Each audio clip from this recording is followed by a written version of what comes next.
ఈ సుబ్రహ్మణ్య భక్తి ఉంది చూశారు, పరమ చమత్కారమైంది అది. అది అలవాటు పడాలి. కానీ అసలు పార్వతీ పరమేశ్వరుల ఇద్దరి అనుగ్రహం కలిగిపోతుంది. ఎందుకంటే వాళ్ళిద్దరి సమాగమ స్వరూపమే ఆయన.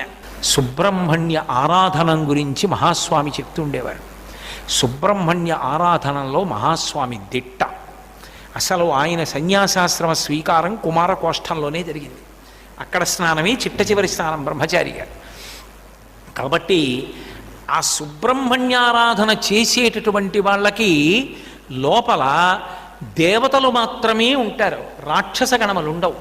రాక్షస గణములు లేని కారణం చేత, దేవతలే ఉన్న కారణం చేత వాళ్ళ కర్మానుష్ఠానం అంతా పరమభక్తి తత్పరతతో నిండిపోతుంది, పరమధార్మికంగా ఉంటారు.